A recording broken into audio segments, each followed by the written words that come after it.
பணமா ஜனமா அப்படின்னு கேட்டா என் ஜனம் தான் எனக்கு முக்கியம். இப்ப நான் சொன்ன மாதிரி அவங்களால ஓப்பனா சொல்ல முடியுமா? அந்த தில்லு இருக்கா, திராணி இருக்கா? ஒரு கிடையாது. ஒரு மனுஷன் லைஃப்ல எவ்வளோ பெரிய ஒரு உயரத்துக்கு போனாலும் மனசளவில் சில வலிகள், காயங்கள் அதை மறக்க முடியாது இல்லையா? எல்லார் லைஃப்லையும் அப்படி தான், நமக்கும் அப்படி தான். நிறையா வலிகள், காயங்கள் எல்லாத்தையும் தாண்டி தான் வந்திருக்கிறோம். ஆனால் எல்லாத்தையும் விட ரொம்ப ஜாஸ்தியான அந்த வலியும் அந்த காயமும் எனக்கு அந்த கரூர் சம்பவம் தான். மக்களை சந்திக்கிறதுக்காக மக்களை சந்திக்கணும், மக்கள் பிரச்சனைகளை எடுத்து பேசணும். அதுக்காக தான் அந்த மக்கள் சந்திப்பு பயணத்தை தொடங்கி திருச்சி, அரியலூர், நாகப்பட்டினம், திருவாரூர், நாமக்கல், கரூர் அப்படின்னு சொல்லிட்டு போயிட்டு இருந்தோம். அரியலூரில் அந்த மீட்டிங் முடிச்சுட்டு பெரம்பலூர் போகிறதுக்கு முன்னாடி அந்த பெரம்பலூர் போலீஸ் எங்களை அலர்ட் பண்ணாங்க. சரிங்க, கூட்டம் கொஞ்சம் ஜாஸ்தியாக இருக்குது, லேட் ஆகிடுச்சு, வராதிங்க அப்படின்ட்டு. So we had no choice. Police சொன்னால் நம்ம அதை ஒபே பண்ணி தானே ஆகணும். அதே நேரத்தில் பெரம்பலூர் மக்களோட அந்த சேஃப்டியும் மைண்டில் எடுத்துக்கிட்டு ஒரு மன வலியோடவே திரும்ப போயிட்டோம். அதுக்கப்புறம் பெரம்பலூர் தொகுதி மக்களுக்கு மன்னிப்பும் கேட்டோம். அதே மாதிரி நாமக்கல் அந்த மீட்டிங் முடிச்சுட்டு கரூர் வரும்போது அந்த கரூர் போலீஸ் எங்களை alert பண்ணியிருக்கலாம்ல.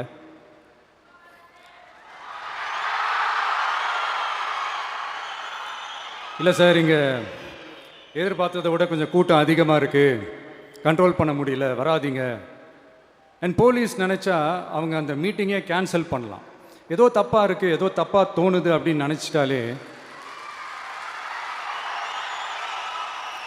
they have all the rights to cancel the meeting. எங்ககிட்ட கேட்கணும்லாம் ஒன்றும் அவசியமே கிடையாது. ஆனால் அதையெல்லாம் எதுவுமே செய்யாமல் அந்த ஹைவேல இருந்து அந்த ஸ்பாட்டுக்கு போலீஸே எங்களை உள்ளே கூட்டிகிட்டு வந்து விட்டு அந்த நாடகம்லாம் இருக்குது பாருங்க.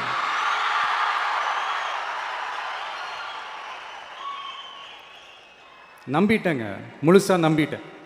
அன்றைக்கி இருந்த அந்த கரூர் போலீஸ் பேசும்போது தேங்க்ஸ்லாம் சொன்னேன் அவங்களுக்கு. எனக்கு தெரியாது இப்படி ஒரு நாடகம் நடக்கும். இதுக்கெல்லாம் யார் காரணம்? இதெல்லாம் யார் சொல்லி செஞ்சது? இப்படி பண்ணுங்க, அப்படி பண்ணுங்க, சப்போஸ் அப்படி நடந்தா இப்படி பண்ணுங்க, சப்போஸ் இப்படி நடந்தா இந்த மாதிரி இன்ஸ்ட்ரக்ஷன்ஸ்லாம் கொடுத்து அந்த பிரஷர் போடுறது யாரு?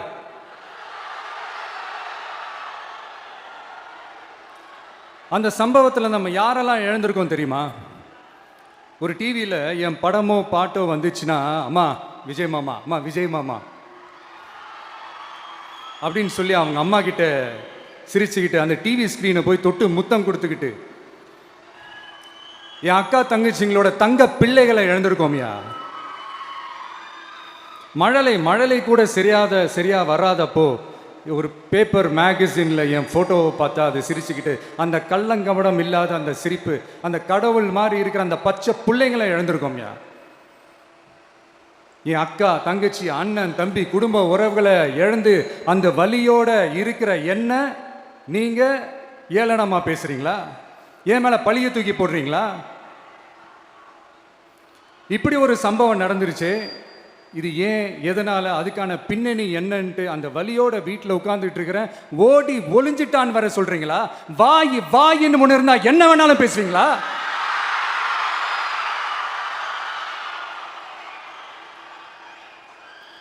மக்களே, நான் உங்களையே கேட்குறேன், அன்னைக்கு அத்தனை க்ரௌடு இருந்துச்சு, அந்த க்ரௌடுக்கு தகுந்த மாதிரி போலீஸ் பாதுகாப்பு கொடுத்தாங்களா? இந்த இடத்தை எடுத்துக்க சொல்லி நாங்க தான் சொன்னோம்னு ஒரு போலீஸ் ஆஃபீஸர் பேட்டி கொடுக்கிறாரு, அதுக்கு என்ன அர்த்தம்? இவ்வளோ வலி, இவ்வளோ காயங்கள் கொடுத்துட்டு பழிய தூக்கி நம்ம மேல போட்டுட்டு அதுல ஒரு அரசியல் ஆதாயம் தேடுறீங்களேயா? இதுல வாய் கூசாம சட்டசபையில ஸ்டாலின் சார் நம்ம மேல திருப்பி விட்டு அங்க ஒரு அரசியல் செய்றாரு, அதுக்கு என்ன அர்த்தம்? நமக்காக வந்திருக்கிற மக்களை காக்க வைக்கிறதுக்கு நாம் ஒன்றும் ஆதாயம் தேடுற அரசியல்வாதியெல்லாம் கிடையாது. மக்களுக்காக அரசியலுக்கு வந்தவன் இந்த விஜய். எனக்காக எல்லாமும் கொடுத்த என் மக்களுக்காக எல்லாத்தையும் விட்டுட்டு மக்களுக்காக மட்டுமே அரசியலுக்கு வந்தவன் இந்த விஜய். அவங்களுக்காக நன்றி கடன் செலுத்துறதுக்காக மட்டுமே அரசியலுக்கு வந்தவன் இந்த விஜய். உங்களுக்கு தான் இந்த விஜயை பத்தி நல்லா தெரியுமே. ஆனா நம்ம எல்லாருக்குமே இத்தனை வலிகள் காயங்கள் கொடுத்தவங்களுக்கு இந்த 2026 தேர்தலில் தக்க பதிலடி கொடுத்துட்டீங்க. ஆனா அது மட்டுமே பத்தாது மக்களே, அது மட்டுமே பத்தாது. காலகாலத்துக்கும் எழுந்திருக்கவே முடியாத அளவுக்கு நிரந்தரமான ஒரு பதிலடியை நீங்க கொடுத்துக்கிட்டே இருக்கணும். இப்படிலாம் பண்ணா நான் மக்களை விட்டு ஓடிடுவேன் நினைப்பா? யார் என்ன ஓடினாலும் நான் மக்களை விட்டுலாம் ஓட மாட்டேன். அன்னைக்கும் சொன்னேன், இன்னைக்கும் சொல்றேன், நாளைக்கும் சொல்றேன், தில்லா சொல்லுவேன், கெத்தா சொல்லுவேன். பணமா ஜனமா அப்படின்னு கேட்டா என் ஜனம் தான் எனக்கு முக்கியம். மக்களே, உங்களை விட எனக்கு இந்த காசு பணம் முக்கியமா என்ன? இவ்வளவு குறைகள் நம்ம மேல சொல்றாங்களே, இப்ப நான் சொன்ன மாதிரி அவங்களால ஓப்பனா சொல்ல முடியுமா? அந்த தில்லு இருக்கா, திராணி இருக்கா? ஒரு கிடையாது. ஆனா நம்ம மக்கள் அமைச்சு கொடுத்த நம்ம அரச குறைகள் மட்டும் டிசைனா மாடலா குறைகள் மட்டும் சொல்லுவாங்க. ஒவ்வொரு டிபார்ட்மெண்ட்லயும் அந்த பார்ட்டி ஃபண்ட், அந்த கட்சி நிதின்ற பேர்ல அடிக்கிற கொள்ளையெல்லாம் இந்த தீய சக்தியா இருக்கட்டும், தீந்து போன சக்தியா இருக்கட்டும், ரெண்டு பேரும் மாறி மாறி இதை தான் செஞ்சிட்டு இருக்கிறாங்க. இதில் ஒரு ஹைலைட் காமெடி என்னன்னா, சட்டசபையில் பேசும்போது பார்ட்டி ஃபண்டுன்னு தான் சொன்னேன். அது எந்த பார்ட்டி, என்ன ஃபண்டு, யாரு, என்ன பேரு எதுவுமே சொல்ல. பார்ட்டி ஃபண்டுன்னு சொன்னவனை எடுத்தாங்க பாருங்க ஒரு ஓட்டம். எனக்கே ஃபர்ஸ்ட் புரியல, ஏன்பா ஓடுறாங்க அப்படி என்ன நம்ம இப்போ சொல்லிவிட்டோம். அதான் அந்த குற்றமுள்ள நெஞ்சுக்கு தான் குறுகுறேங்கும். இது எப்படி இருக்கு தெரியுமா? எங்க அப்பா பீரோக்குள்ள இல்லை, எங்க அப்பா பீரோக்குள்ள இல்லை அப்படின்னு சொல்ற மாதிரி.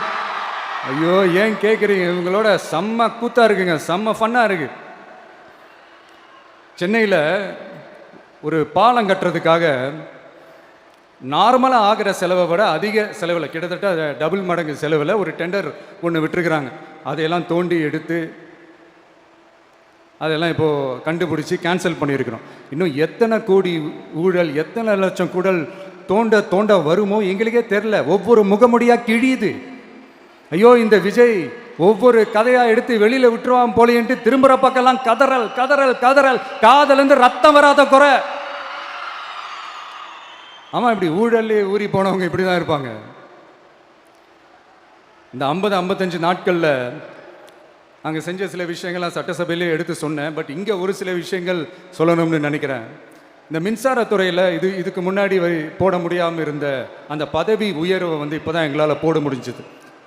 அதுக்காக ஒரு அக்கா அழுதுகிட்டே ஒரு நன்றி சொன்னாங்களே, அதெல்லாம் அவங்க கண்ணில் படாது அந்த வீடியோலாம், குறை சொல்கிறவங்களுக்கு. அடுத்து லஞ்சம்லாம் ஒழிக்க முடியாது, ஊழல்லாம் ஒழிக்க முடியாது, அதெல்லாம் பிளட்டிலேயே ஊறி போய் இருக்கு அப்படின்னு சொன்னவங்க போய் ஒவ்வொரு கவர்மெண்ட் ஆஃபீஸாக பாருங்க, ஒரு பைசா லஞ்சம் இல்லை, ஒரு பைசா ஊழல் இல்லை, வேலையெல்லாம் சும்மா டக்கு டக்கு டக்குன்னு நடக்குது. ஒரு பெரியவர் ஒருத்தர் சொல்றாரு, தம்பி வேலையெல்லாம் நடக்குது, ஆனால் அதையும் தாண்டி எங்களுக்கு மரியாதை கொடுக்குறாங்க தம்பி, உட்கார வச்சுலாம் பேசுறாங்க. இதெல்லாம் இதுக்கு முன்னாடி நடந்ததே இல்லை. அவனை போய் பாரு, இவனை போய் பாரு, இந்த ஆஃபீஸரை போய் பாருன்னு சொல்லி அலைய விடுவாங்க. இப்போ லஞ்சம் இல்லை, ஊழல் இல்லை, வேலையெல்லாம் உடனே நடக்குது. மக்கள் அப்படி ஒரு பெருமூச்சு ஒன்று விடுறாங்க. அதை பார்த்து நமக்கு அப்படி ஒரு ஹாப்பினஸ். இதுக்கு மேலே என்ன வேணும்? ஏன் இதெல்லாம் பண்ண முடியாது? மனசுன்னு ஒன்று இருந்தால் பண்ணலாம், இப்போ பண்ணல. அதே மாதிரி இந்த எல்என்டி நிறுவனத்தோட 18,600 crore 3 திட்டங்கள் அந்த ஒப்பந்தம், அந்த கையெழுத்து போட்டிருக்கிறோம். கிட்டத்தட்ட 8,200 பேருக்கு வேலை வாய்ப்பு. நான் சொல்கிறது அந்த 3 மாவட்டத்தை சேர்ந்தவங்களுக்கே அவ்வளோ வேலை வாய்ப்பு. குறுவை சாகுபடிக்காக 134 கோடியில் அந்த சிறப்பு தொகுப்பு திட்டம் அறிவிச்சிருக்கிறோம் நம்ம விவசாயிகளுக்காக. இப்போவும் சொல்கிறேன், நம்ம விவசாய பெருமக்களே, உங்களோட இந்த அரசு கூடவே நிற்கும். பெண்கள் பாதுகாப்புக்காக சிங்கப்பெண் அதிரடி படை, அது உங்களுக்கு நல்லாவே முன்னாடியே தெரியும். வரப்போகிற அறிஞர் அண்ணா அவர்களுடைய பிறந்த நாளில் உங்கள் அண்ணனுடைய அரசில் தாய் மாமன் தங்க மோதிர திட்டம் அறிவிக்கப்படும். இதெல்லாம் கேட்டாங்களே, வாக்குறுதி கொடுத்தீங்களே, என்னாச்சுன்னு. இந்த தீய சக்தி மாதிரி ரியல் தாய் மாமன்லாம் கிடையாது, ரியல் தாய் மாமன். எப்படி ரியல் தாய் மாமன்? இந்த தீய சக்தியை பற்றி, அவங்க நிர்வாகத்தை பற்றி ஒரு வெள்ளை அறிக்கை ஒன்று வெளியிட்டோம்ல, அது ஷார்ட் அண்ட் ஸ்வீட்டாக சொல்லணுன்னா, ஒரு ஓட்ட பாத்திரத்துக்குள்ளே தண்ணி ஊற்றிக்கிட்டே இருந்திருக்கிறாங்க. பாத்திரம் எம்டியாகவே இருந்திருக்கு, ஆனால் ஊற்றின தண்ணி தான் எங்கே போச்சுன்னு தெரில. கடவுளுக்கு தான் வெளிச்சம். அது மாதிரி இப்போ நம்ம சொன்னதெல்லாம் சும்மா ஒரு சாம்பிள் தான். இன்னும் வரப்போகிற நாட்களில் உங்கள் அரசனுடைய அந்த விஸ்வரூபத்தை நீங்கள் பார்ப்பீங்க. அடுத்து வாயத் தொடங்க சிஎம். அடாடா, உங்கள் சிஎம் நெஞ்சிலேயே குத்திட்டு வந்தீங்க பாருங்க, அதெல்லாம் வேற லெவல். பேசுங்க பேசுங்கன்றீங்க, பேசுனா எந்திரிச்சு ஓடிடுறீங்க. இனிமேல் பேச ஆரம்பிக்கிறதுக்கு முன்னாடி என்ன பண்ணணும் அப்படின்னா, ஒரு நண்பர் ஒருத்தர் சொன்னார், மாண்புமிகு பேரவைத் தலைவர் அவர்களே எல்லா டோரையும் இழுத்து லாக் பண்ணுங்க அப்படின்னு சொல்லிட்டு தான் பேச்ச ஆரம்பிக்கணும் போல் இருக்கு. ஏன்னா பேசிட்டு இருக்கும் போதே எந்திரிச்சு ஓடிடுறாங்க.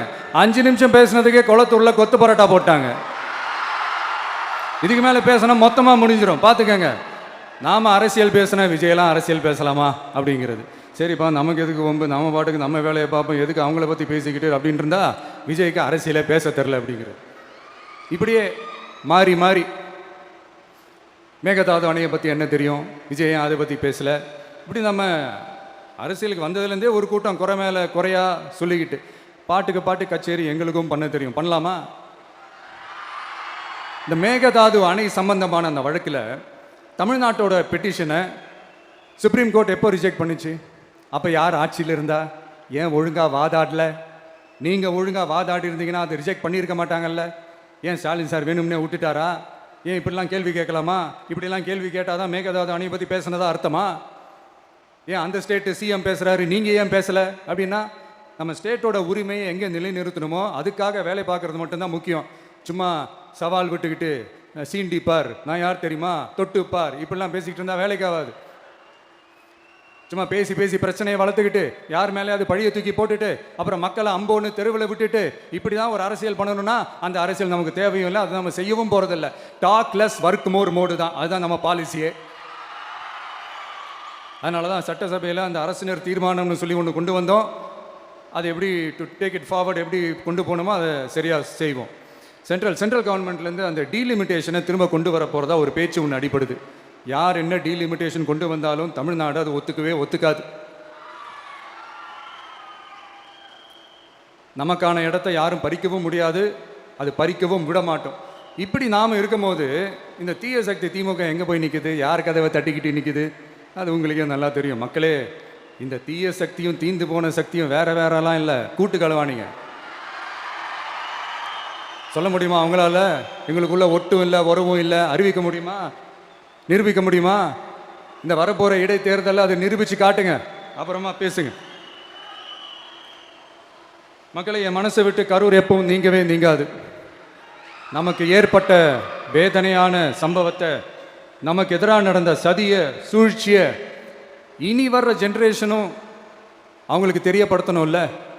அதுக்காகவே இனி ஒரு அரசியல் சதியை, அரசியல் சூழ்ச்சியை யாரும் யோசிக்கவே கூடாதுன்றதுக்காகவே கரூரில் ஒரு நினைவு சின்னத்தை நம்ம டிவிகே சார்பாக அமைக்கப்படும் அப்படின்றத அறிவிக்கிறோம்.